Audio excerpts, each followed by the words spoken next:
Episode 5 वहीं से start होता है जहाँ जेयन यूनो को किस करने वाली होती है, बट किस करने से पहले ही वह बेहोश हो जाती है। जब सुबह को वह उठती है तो देखती है कि वहाँ कोई नहीं है। तभी उसे पिछले रात की बात याद आती है और वह थोड़ी शॉक्ड हो जाती है, लेकिन वह सोचती है कि ये ज़रूर कोई ड्रीम होगा। फिर जब वह शियोमी से मिलती है तो वह जेयन को समझा रही होती है कि ड्रिंक करके ऑफिस के काउच पर सोने से अच्छा है कि तुम घर जाकर आराम कर लेती। तब जेयन पूछती है कि क्या पार्टी के बाद सब घर चले गए थे। शियोमी बोलती है कि हाँ, लेकिन यूनो तुम्हारे बारे में पूछ रहा था तो मैंने उसे घर जाने को बोला, क्योंकि मुझे पता था कि तुम ऑफिस में ही होगी। अब जेयन टोटली कंफ्यूज थी कि ये सच था या ड्रीम।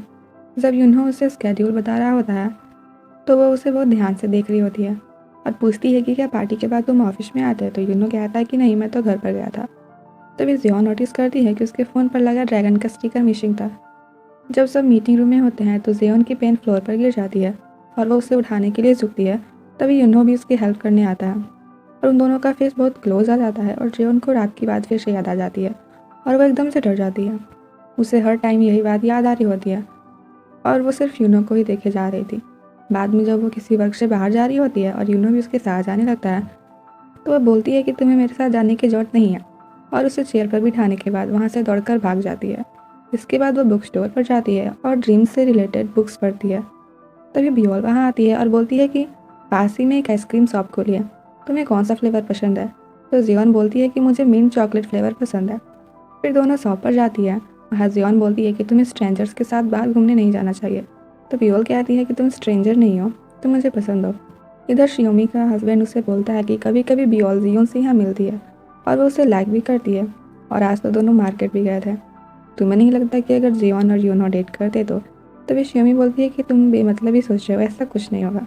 नेक्स्ट डे ऑफिस में एक ऑनलाइन लग्जरी ब्रांड ड्यूलक्स के सीईओ आते हैं, जिसे अपनी कंपनी को रिप्रेजेंट करने के लिए एक क्वालिफाइड कैंडिडेट हायर करना होता है। शियोमी कैंडिडेट होने का काम मिस्टर ली को देती है, क्योंकि वो लग्जरी ब्रांड्स में बहुत इंटरेस्टेड है। इधर जंगहुन एक बुक पब्लिशिंग कंपनी गया होता है। तभी वो वहाँ एक बुक देखता है तो ऑनर उसे बताता है कि ये बुक बहुत अच्छी है, बट इस बुक की ऑथर सैड है क्योंकि उसकी बुक सोल्ड आउट नहीं हुई है। वो ऑथर और कोई नहीं, शियोजोन ही थी। जब जंगहुन उसे देखता है तो बोलता है कि तुम इस बुक की ऑथर हो, तुम ही ने मुझे फादर बोला था ना। शियोजोन उसे सॉरी बोलती है। जाने से पहले जंगहुन उससे बोलता है कि तुम मुझे अपना ऑटोग्राफ दे दो, तुम्हारी बुक बेस्ट सेलर जरूर बनेगी। मिस्टर ली बहुत सारे कैंडिडेट सजेस्ट करता है और उनसे मिलने भी जाता है। बट अगले दिन ऑफिस में ये पता चलता है कि जिन कैंडिडेट्स को कंफर्म किया गया था उन्हें करियर मैंने हायर कर लिया, और इसके लिए जियोन मिस्टर ली को बहुत डांट रही होती है। वो ड्यूलक्स कंपनी से कुछ और टाइम मांगती है और मिस्टर ली से बोलती है कि अगर इस टाइम में वो क्वालिफाइड कैंडिडेट्स नहीं ढूंढ पाया तो उसकी जॉब चली जाएगी। अब मिस्टर ली हर जगह कैंडिडेट ढूंढने का ट्राई करता है, लेकिन वह फेल हो जाता है। फिर यूनो उसे आइडिया देता है कि जैसे कार रिपेयरर को सभी कार्स के इंजन और पार्ट्स के बारे में पता है, वैसे ही लग्जरी ब्रांड्स रिपेयरर्स को भी उनकी बहुत नॉलेज होगी, क्यों नहीं तुम उन्हें ढूंढते हो। इधर जियोन को सोफे के नीचे वो ड्रैगन का स्टिकर मिलता है। तब वो समझ जाती है कि उस रात को यूनो के ऑफिस में आने की बात ड्रीम नहीं थी, सच थी। जब वो यूनो से मिलती है तो वह स्टिकर दिखाकर पूछती है कि ये मुझे सोफे के पास मिला, तुमने मुझे झूठ क्यों बोला? तुम्हें उस रात के बारे में कितना याद है? तो यूनो पूछता है कि तुम मुझे कितना याद रखने देना चाहती हो। तो जियोन कहती है कि तुम ये प्रिटेंड करो कि तुम ऑफिस नहीं आए थे और हम इस बारे में कोई बात नहीं करेंगे। अगले दिन यूनो और मिस्टर ली एक बड़े से मार्केट में लग्जरी बैग रिपेयर को ढूंढने जाते हैं, पर उन्हें कोई नहीं मिलता। बट लास्ट में वो एक शॉप पर होते हैं। तभी एक लेडी वहाँ आती है। उनके जाने के बाद शॉपकीपर से पूछने पर वो बताती है कि ये बैग्स रिपेयर करती है।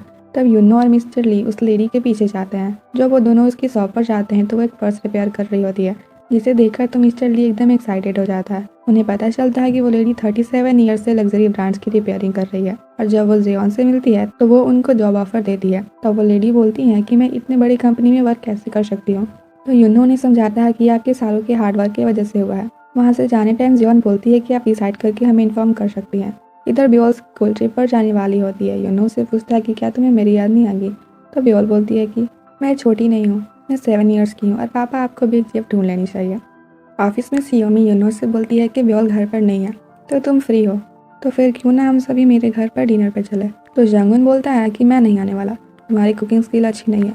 तो यूनो बोलता है कि तब सब मेरे घर पर चलते हैं। बाद में जब शियोमी जियोन से डिनर पर जाने को पूछती है तो वह मना कर देती है। तब शियोमी बोलती है कि यूनो की कुकिंग बहुत अच्छी है और अगर तुम आने वाली हो तो कम से कम एक केक लेकर आना। बाद में यूनो भी जियोन को पार्टी में आने के लिए इन्वाइट करता है। रात को जियोन यूनो के घर पर जाती है तो वह नर्वस लग रही होती है। जब वो डोरबेल बजाती है तो यूनो दरवाज़ा खोलता है। वो डिनर पार्टी के बारे में पूछती है तो वो बताता है कि पार्टी कैंसिल हो गई है। पार्टी कैंसिल होने की बात ग्रुप चैट पर भेजी गई थी, लेकिन जियोन ग्रुप चैट पर नहीं थी। एम्बेरसमेंट की वजह से वो वहाँ से जाने लगती है और शियोमी को मैसेज करती है कि तुमने मुझे पार्टी कैंसिल होने की बात क्यों नहीं बताई। तब यूनो उसके पीछे आता है और बोलता है कि तुम मुझे डिनर पर ज्वाइन कर सकती हो। जब जियोन यूनो के घर जाती है तो वो फूड प्रिपेयर कर रहा होता है और जियोन आसपास की पेंटिंग और स्टफ्स देख रही होती है। इधर शेयोन की मदर से बोलती है कि तुम्हें यूनो से बात करनी चाहिए, वरना तुम उसे खो दोगी। क्या पता वो किसी लड़की को घर पर इनवाइट करे, एटलीस्ट तुम्हें उसे मूवी के लिए तो पूछना ही चाहिए। इधर यूनो कुकिंग कर रहा होता है और जियोन उसे देखकर स्माइल कर रही होती है। डिनर करने के बाद वो बोलती है कि खाना बहुत डिलीशियस था। तभी यूनो को व्योल का कॉल आता है और वो उससे बात करने चला जाता है। बात करने के बाद जब वो आता है तो देखता है कि जियोन सो गई थी, तो वो उसे ब्लैंकेट से कवर कर देता है। नेक्स्ट डे जब जियोन की आंखें खुलती है तो वो देखती है कि वो यूनो के घर पर सो गई थी, तो वो जल्दीबाजी में सोफे से उतरती है। यूनो वहीं पर था और जियोन उसके हाथ पर पैर रख देती है। तभी यूनो को भी याद आता है कि व्योल भी घर वापस आने वाली है।